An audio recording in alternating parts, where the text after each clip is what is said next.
സഭാകാന്തനായ നമ്മുടെ കർത്താവായ യേശു ക്രിസ്തുവിന്റെ പരിശുദ്ധ നാമം വാഴ്ത്തപ്പെടുമാറാകട്ടെ. കർത്താവിനെ ആരാധിക്കുവാനായി അനുഗ്രഹിക്കപ്പെട്ട ഒരു കർത്തൃ ദിവസം കൂടെ ദൈവം നമുക്ക് ദാനം ചെയ്തതുകൊണ്ട് നന്ദി നിറഞ്ഞ ഹൃദയത്തോടെ ദൈവത്തിന് സ്തോത്രം ചെയ്യാം. കർത്തൃദിന ധ്യാന ചിന്തയിലേക്ക് സ്വാഗതം.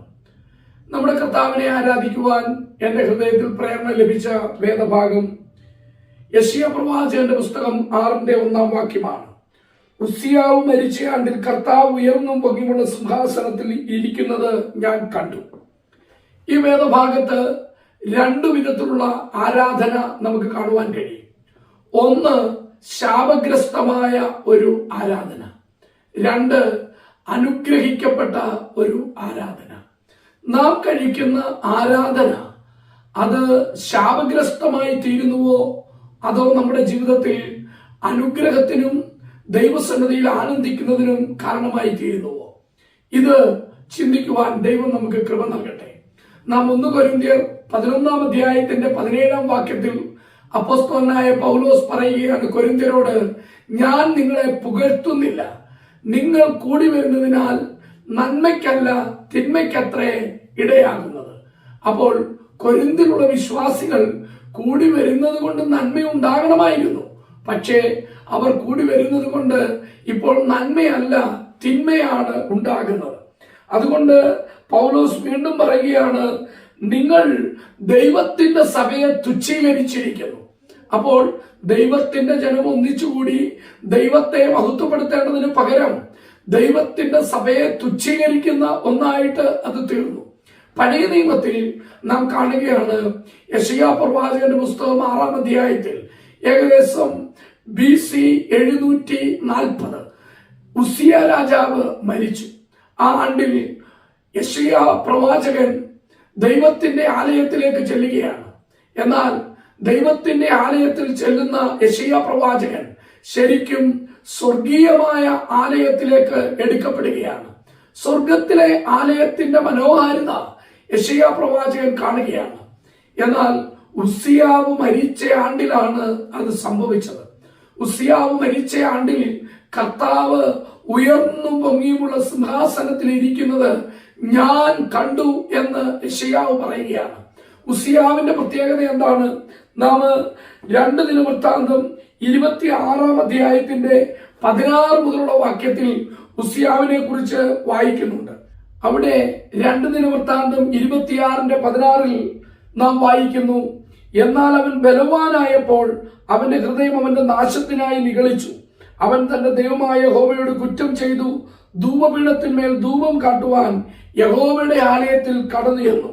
അസറിയ പുരോഹിതനും അവനോടുകൂടെ ധൈര്യശാലികളായി യഹോവയുടെ 80 പുരോഹിതന്മാരും അവന്റെ പിന്നാലെ അകത്തു ചെന്നു.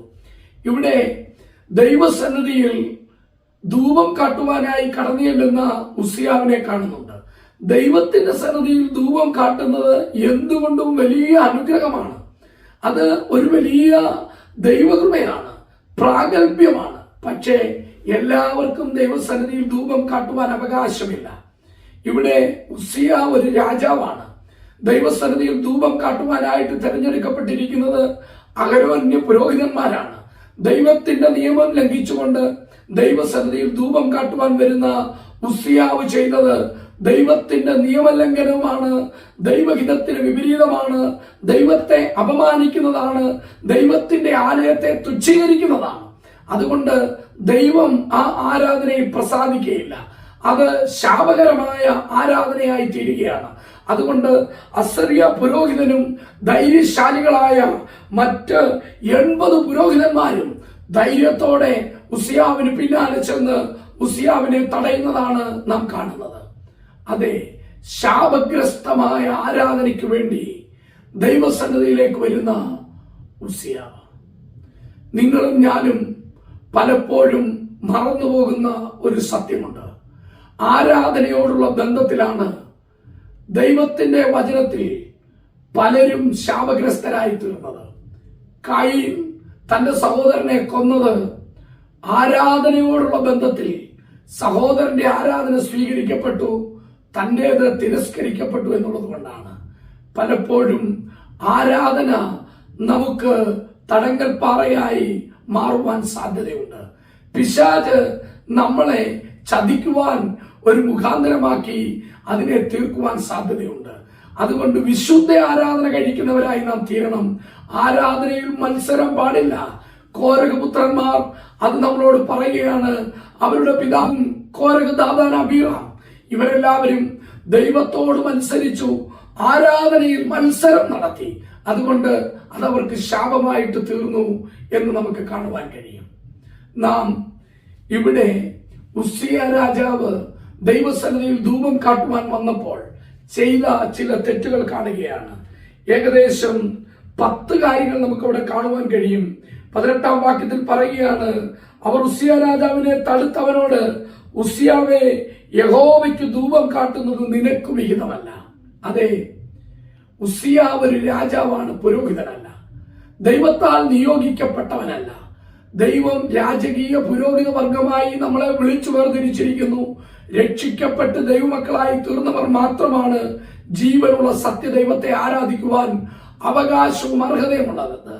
അല്ലാത്തവർക്ക് ഈ സത്യദൈവത്തെ ആരാധിക്കുവാൻ യാതൊരു അവകാശവുമില്ല. അവന്റെ നാമം നാവിലെടുക്കുവാൻ അവർക്ക് അവകാശമില്ല. രണ്ടാമതായിട്ട് നമ്മോട് വായിക്കുകയാണ്, ധൂപം കാട്ടുവാൻ വിശുദ്ധീകരിക്കപ്പെട്ട അഹരോന്യരായ പുരോഹിതന്മാർക്കത്രേ വിശുദ്ധ മന്ദിരത്തിൽ നിന്ന് പൊയ്ക്കൊള്ളുക. രണ്ടാമതായിട്ട് ദൈവത്തിന്റെ വിശുദ്ധ ആലയത്തിൽ രക്ഷിക്കപ്പെടാത്തവർക്ക്, വീണ്ടും ജനിക്കാത്തവർക്ക്, ദൈവം നിയോഗിക്കാത്തവർക്ക് ആരാധിക്കുവാൻ അവകാശമില്ല. രക്ഷിക്കപ്പെട്ട് സ്നാനപ്പെട്ട് വേർപെട്ട് കർത്താവിനെ ആരാധിക്കുന്ന ദൈവജനത്തിന്റെ നടുവിൽ രക്ഷിക്കപ്പെടാത്തവർക്ക് കർത്താവിനെ ആരാധിക്കുവാൻ അവകാശമില്ല. തെരഞ്ഞെടുക്കപ്പെട്ട ജാതീയ പുരോഹിത വർഗമായ, രാജകീയ പുരോഹിത വർഗമായ ജാതികളുടെ കൂട്ടത്തിൽ നിന്നുള്ള നമുക്കാണ് ഈ അവകാശം ദൈവം നൽകിയിരിക്കുന്നത്. മൂന്നാമതായിട്ട് നാം അവിടെ കാണുകയാണ്, ലംഘനമാകുന്നു നീ ചെയ്തത്. This is unfaithfulness. വിശ്വസ്തതയല്ല. നാം ദൈവത്തെ ആരാധിക്കുന്നത് വിശ്വസ്തരായി ചെയ്യണം എന്നാഗ്രഹിക്കുന്നു. നിയമം ലംഘിച്ചുള്ള ആരാധന ദൈവം സ്വീകരിക്കുന്നില്ല. നാലാമതായിട്ട് നാം കാണുകയാണ്, ഇത് നിന്റെ ദൈവമായ യഹോവയുടെ മുമ്പാകെ നിനക്ക് മാനമാകിയില്ല. It may not be honourable to you. നിനക്ക് മാന്യത കൊണ്ടുവരുന്നതാകുകയില്ല. അതെ, പലപ്പോഴും നാം നമുക്ക് മാന്യത കൊണ്ടുവരുമെന്ന് വിചാരിച്ച് ആരാധന കഴിക്കുമ്പോൾ അത് ശാപം കൊണ്ടുവരുവാൻ സാധ്യതയുണ്ട്. നാം ദൈവത്തിന്റെ വചനത്തിന് വിപരീതമായി ദൈവത്തെ ആരാധിക്കുവാൻ ദൈവസന്നിധിയിൽ വരുമ്പോൾ അങ്ങനെയാണ് അത് തീരുവാൻ സാധ്യത. 1 കൊരിന്ത്യർ 11-ാം അധ്യായം അത് നമ്മളെ പഠിപ്പിക്കുന്നുണ്ട്. നാം അയോഗ്യമായ അപ്പത്തിൽ നിന്ന് തിന്നുകയോ കുടിക്കുകയോ ചെയ്യുമ്പോൾ നാം ശിക്ഷാവിധി തിന്നുകയും കുടിക്കുകയും ചെയ്യുകയാണ് എന്ന് നാം കാണുന്നു. അഞ്ചാമതായിട്ട് നാം കാണുകയാണ് 19-ാം വാക്യം, 2 ദിനവൃത്താന്തം 26:19. ധൂപം കട്ടുവാൻ കയ്യിൽ ധൂപകലശം പിടിച്ചിരിക്കെ ഉസ്സിയാവ് കോപിച്ചു. ദൈവത്തെ ആരാധിക്കുവാൻ വരുന്ന ഒരു ദൈവ പൈതൽ ദൈവത്തിന്റെ സന്നദ്ധയിൽ ക്രോധം, കോപം അങ്ങനെ വരുവാൻ പാടില്ല. അതിനെ ഉപേക്ഷിച്ചിട്ടാണ് വരേണ്ടത്. നിന്റെ സഹോദരന് നിന്നോട് എന്തെങ്കിലും ഉണ്ട്, പിണക്കമുണ്ട് എന്ന് തോന്നിയാൽ നീ നിന്റെ യാഗം അവിടെ വെച്ചിട്ട് നീ പോയി നിരക്കണം എന്നാണ് പറഞ്ഞിരിക്കുന്നത്. അതുകൊണ്ട് ഇവിടെ നാം കാണുകയാണ്, ധൂപം കാട്ടുവാൻ അവൻ ദൈവസന്നിധിയിലേക്ക് അടുത്തു വന്നപ്പോൾ, ധൂപകലശം കയ്യിലുള്ളപ്പോൾ കോപിച്ചു. ദൈവത്തിന്റെ സന്നിധിയിൽ കോപിക്കുന്നത് അത് വിഹിതമല്ല. അതും തെറ്റായ ഒരു കാര്യമായി തീർന്നു. ആരാധനയുടെ മുഖാന്തരം ശാപം കൊണ്ടുവരുന്നതിന് കാരണമായി. അടുത്തായിട്ട് നാം വായിക്കുകയാണ്, യഹോവയുടെ ആലയത്തിൽ ധൂപപീഠത്തിന്റെ അരികെ വെച്ച് പുരോഹിതന്മാർ കാണുക അവന്റെ നെറ്റിമേൽ കുഷ്ഠം പൊങ്ങി. അതെ, അവന്റെ പാപത്തെ വ്യക്തമായി വെളിപ്പെടുത്തുന്ന ഒരടയാളം. ഉസ്സിയാവ് കുഷ്ഠരോഗിയായി തീർന്നു. അവൻ ദൈവസന്നിധിയിൽ ധൂപം കാട്ടുവാൻ വന്നത്, ദൈവത്തെ ആരാധിക്കുവാൻ എന്നുള്ള വ്യാജേന ദൈവസന്നിധിയിലേക്ക് വന്നത് അവനെ കുഷ്ഠരോഗിയാക്കി തീർത്തു. ഏഴാമതായിട്ട് നാം കാണുകയാണ്, അവന്റെ നെറ്റിയിൽ കുഷ്ഠം പിടിച്ചിരിക്കുന്നത് കണ്ടിട്ട് അവനെ ക്ഷണം അവിടെ നിന്ന് പുറത്താക്കി. He was send out of the presence of God. ദൈവത്തിന്റെ സന്നിധിയിൽ നിന്നും പുറത്താക്കപ്പെട്ടു. അതെ, ദൈവത്തിന്റെ സന്നിധിയിൽ അർഹതയില്ലാതെ ആരാധിക്കുവാൻ, ദൈവത്തെ അപമാനിക്കുവാൻ, ദൈവസഭയെ തുച്ഛീകരിക്കുവാൻ അടുത്തു വരുന്നവർ എന്നേക്കും പുറത്താണ് എന്നുള്ള ഒരു കാര്യം അത് നമ്മളെ ഓർമ്മിപ്പിക്കുന്നു. വീണ്ടും നാം വായിക്കുകയാണ് 20-ാം വാക്യത്തിൽ, യഹോവ തന്നെ ബാധിച്ചതുകൊണ്ട് അവൻ തന്നെയും പുറത്തു പോകുവാൻ ബന്ധപ്പെട്ടു. He hastened to go out. അവന് പുറത്തു പോകണമെന്നുള്ളതിന് ധൃതിയായി. കാരണം എന്താ?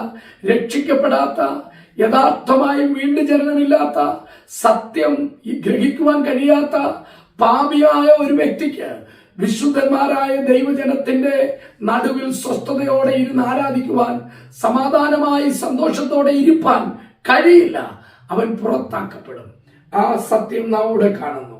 21-ാം വാക്യത്തിൽ 9-ാമത്തെ കാര്യം നാം കാണുകയാണ്. അങ്ങനെ ഉസിയ രാജാവ് ജീവപര്യന്തം കുഷ്ഠരോഗി ആയിരുന്നു.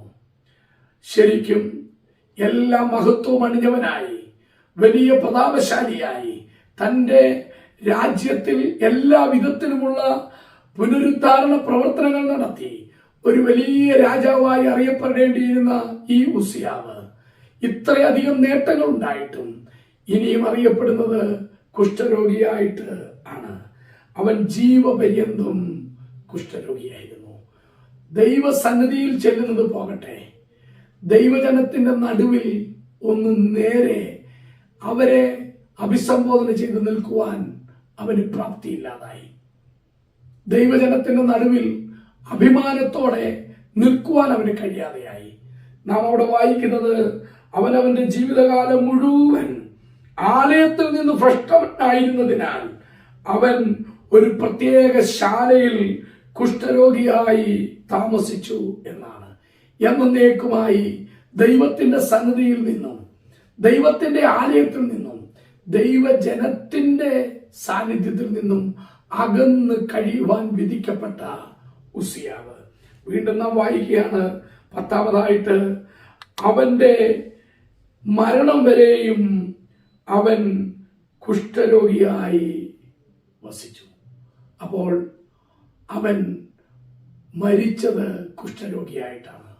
അതുകൊണ്ടാണ് യെശയ്യാവ് 6-ാം അധ്യായത്തിൽ നാം കാണുന്നത്, ഉസിയാവ് മരിച്ച ആണ്ടിൽ, കുഷ്ഠരോഗിയായിരുന്ന ഉസിയാവ് മരിച്ച ആണ്ടിൽ ഉസിയ രാജാവ് മരിച്ചു, കുഷ്ഠരോഗിയായി മരിച്ചു.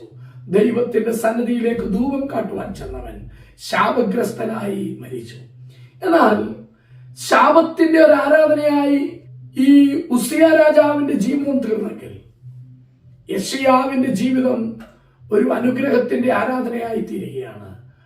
അവൻ മരിച്ച ആണ്ടിൽ ദൈവത്തിന്റെ ആലയത്തിലേക്ക് യെശയ്യാവ് ചെല്ലുമ്പോൾ അവൻ സ്വർഗീയ ആലയത്തിലേക്ക് എടുക്കപ്പെട്ടു.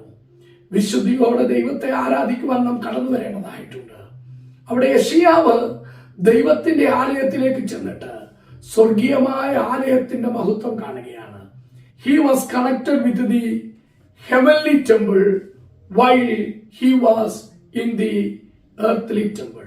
അതെ, ഭൂമിയിലെ ആലയത്തിൽ അവൻ വന്നുവെങ്കിലും അവൻ സ്വർഗത്തിലെ ആലയവുമായി കണക്ട് ചെയ്യപ്പെട്ടു.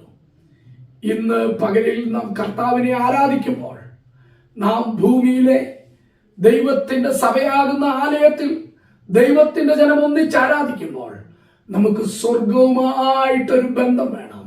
സ്വർഗത്തിലെ ആലയത്തിലേക്ക് പ്രവേശിച്ച് അവിടുത്തെ മഹത്വം കണ്ടുകൊണ്ട് നാം ആരാധിക്കണം. യെശയ്യാവ് പറയുകയാണ്, ഉസിയ രാജാവ് മരിച്ച ആണ്ടിൽ കർത്താവ് ഉയർന്നു പൊങ്ങിയുള്ള സിംഹാസനത്തിൽ ഇരിക്കുന്നത് ഞാൻ കണ്ടു.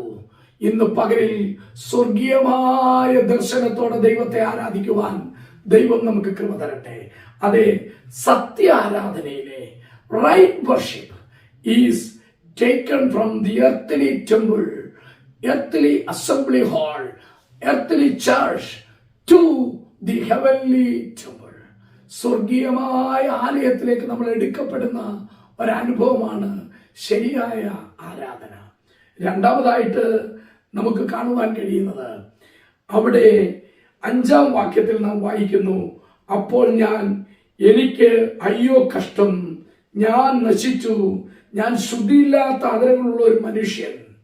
അതെ, നാം ദൈവത്തിന്റെ ആലയമായ സ്വർഗീയ ആലയത്തിലേക്ക് ആത്മാവിൽ നാം എടുക്കപ്പെട്ടാൽ നാം നമ്മുടെ ന്യൂനതകൾ കാണും. We will see ourselves. നമ്മെ തന്നെ കാണും. നാം നമ്മെ തന്നെ കാണുമ്പോൾ നാം എത്ര ന്യൂനതയുള്ളവരാണ്, എത്ര കുറവുകളുള്ളവരാണ്. ഈ മഹാപരിശുദ്ധനായ ദൈവത്തെ ആരാധിക്കുവാൻ നമുക്കെന്ത് യോഗ്യത എന്ന് നാം ചിന്തിക്കും. കാരണം എന്താണ്? നാം ഉയർന്നും പൊങ്ങിയുമുള്ള കർത്താവിനെ, ആ സിംഹാസനത്തിൽ ഇരിക്കുന്ന കർത്താവിനെ കാണുമ്പോൾ നാം ദൈവത്തിന്റെ തേജസ് കാണുകയാണ്, ദൈവത്തിന്റെ മഹത്വം കാണുകയാണ്, ദൈവത്തിന്റെ വിശുദ്ധി കാണുകയാണ്. അത് കഴിയുമ്പോൾ നാം നമ്മളിലേക്ക് നോക്കി നാം എത്ര കുറവുകളുള്ളവരാണ്, ഈ തേജോമയനായ ദൈവത്തെ ആരാധിക്കുവാൻ നമുക്ക് എന്ത് യോഗ്യത എന്ന് നാം ചിന്തിക്കും. എന്നാൽ മൂന്നാമതായിട്ട് ആ സത്യ ആരാധനയിൽ, ആ ശരിയായ ആരാധനയിൽ ഒരു ഘടകം കൂടെ ഉണ്ട്. അത് 6-ാം അധ്യായത്തിന്റെ 8-ാം വാക്യത്തിൽ നാം കാണുകയാണ്. അനന്തരം ഞാൻ ആരെ അയക്കേണ്ടു, ആര് നമുക്ക് വേണ്ടി പോകുമെന്ന് ചോദിക്കുന്ന കർത്താവിന്റെ ശബ്ദം കേട്ടിട്ട് അടിയനിതാ, അടിയനെ അയക്കണമേ എന്ന് ഞാൻ പറഞ്ഞു. നമ്മുടെ യഥാർത്ഥമായ ശരിയായ അനുഗ്രഹം കൊണ്ടുവരുന്ന ആരാധനയിൽ ഒരു സമർപ്പണം നമുക്കുണ്ടാകും. One commitment, a submissiveness, a dedication to the lord will be there in the right worship. ശരിയായ ആരാധനയിൽ നാം നമ്മെ തന്നെ സമർപ്പിച്ച് അടിയനിതാ, അടിയനെ അയക്കണമേ, ഞാൻ നിന്റെ കരങ്ങളിൽ ഇണങ്ങിയ ആയുധമായിട്ടിരിക്കട്ടെ, എന്നെ ഉപയോഗിക്കണമേ നാഥാ, ഞാൻ എന്നെ സമർപ്പിക്കുന്നു, ഞാൻ അങ്ങയുടെ വകയാണ്, ഞാൻ നിനക്കുള്ളവനാണ് എന്ന് നാം പറയും. കാരണം ദൈവത്തിന്റെ സന്നിധിയിലേക്ക് വരുമ്പോഴാണ് അശുദ്ധരായ നമ്മെ വിശുദ്ധരാക്കി തീർക്കുവാൻ, അതെ, നമ്മെ നിഷ്കളങ്കരാക്കി തീർക്കുവാൻ, അവന്റെ വിശുദ്ധ നാമം നമ്മുടെ നാവിന്മേലെടുക്കുവാൻ നമുക്ക് യോഗ്യത തരുവാൻ നമ്മുടെ കർത്താവ് നമുക്ക് വേണ്ടി മരിച്ചത് നാം മനസ്സിലാക്കുന്നത്. ഇന്ന് നാം കർത്താവിനെ ആരാധിക്കുമ്പോൾ നമുക്ക് യെശയ്യാവിനെ പോലെ ഭൂമിയിൽ വിശുദ്ധന്മാരുടെ നടുവിലിരുന്നുകൊണ്ട് സ്വർഗത്തിലെ ആ ആലയത്തിലേക്ക് പ്രവേശിച്ച് വിശുദ്ധനായ ദൈവത്തിന്റെ തേജസ്സും മഹത്വവും പരിശുദ്ധിയും കണ്ടുകൊണ്ട് നാം നമ്മളെ തന്നെ താഴ്ത്തി നമ്മളേതുമില്ലെന്ന് തിരിച്ചറിഞ്ഞ് അർഹതയില്ലാത്ത സ്ഥാനത്തേക്ക് നമ്മൾക്ക് തന്ന ഈ അനുഗ്രഹങ്ങളെ ഓർത്ത്, ദൈവത്തിന്റെ കൃപയോർത്ത് നന്ദി പറഞ്ഞ് നമുക്ക് നമ്മളെ തന്നെ സമർപ്പിക്കാം. നമുക്ക് വേണ്ടി ക്രൂശിൽ മരിച്ച നമ്മുടെ കർത്താവിനെ മഹത്വപ്പെടുത്താം, അവന്റെ വിശുദ്ധനാമത്തെ ഏറ്റവും ഉയർത്താം. നമുക്കൊരു വാക്ക് സ്തോത്രം ചെയ്യാം. തേജോമയനായ ദൈവമേ, പരിശുദ്ധനായ ഞങ്ങളുടെ സ്വർഗസ്ഥ പിതാവേ, ഞങ്ങൾ നന്ദി നിറഞ്ഞ ഹൃദയത്തോടെ അങ്ങേ ആരാധിക്കുന്നു, സ്തുതിക്കുന്നു. ഞങ്ങളുടെ കർത്താവായ യേശുക്രിസ്തു മുഖാന്തരം സകല സ്തുതി സ്തോത്ര യാഗങ്ങളും ഞങ്ങൾ അങ്ങേക്ക് അർപ്പിക്കുന്നു. ഓ എളിയവരാകുന്ന ഞങ്ങൾക്ക് ആത്മാവിലും സത്യത്തിലും അങ്ങേ ആരാധിക്കുവാൻ കൃപ തരുന്നതിനായിട്ട് സ്തോത്രം. ഞങ്ങൾ തേജോമയനായ ദൈവമേ, അങ്ങയുടെ പരിശുദ്ധിയും അങ്ങയുടെ തേജസ്സും മഹത്വവും കണ്ട് ഞങ്ങൾ അങ്ങയുടെ തിരുസന്നിധിയിൽ വീഴുന്നു. ഞങ്ങളേതുമില്ലെന്ന് സമ്മതിക്കുന്നു. പാപികളായ ഞങ്ങളെ, ഏഴയാകുന്ന അടിയനെ കർത്താവ് വീണ്ടെടുത്തതിനാൽ, രക്തത്താൽ ശുദ്ധീകരിച്ചതിനാൽ, വിലയ്ക്ക് വാങ്ങിയതിനാൽ നന്ദി നിറഞ്ഞ ഹൃദയത്തോടെ സ്തോത്രം ചെയ്യുന്നു. ഞങ്ങളെ തന്നെ സമർപ്പിക്കുന്നു, അടിയനെ തന്നെ താഴ്ത്തി സമർപ്പിക്കുന്നു. തിരുനാമത്തിന്റെ മഹത്വത്തിനായിട്ട് ഞങ്ങളെ അനുഗ്രഹിക്കുന്ന വിധങ്ങൾക്കായിട്ട് സ്തോത്രം. ഞങ്ങൾ ഒരുക്കി കൊണ്ടുവന്നിരിക്കുന്ന സകല സ്തുതിയും സ്തോത്രവും ആരാധനയും പുകഴ്ചയും അങ്ങയുടെ സന്നിധിയിൽ അർപ്പിക്കുന്നു. ഞങ്ങളുടെ കർത്താവും രക്ഷിതാവുമായ യേശുക്രിസ്തുവിന്റെ വിലയേറിയ നാമത്തിൽ തന്നെ. ആമേൻ.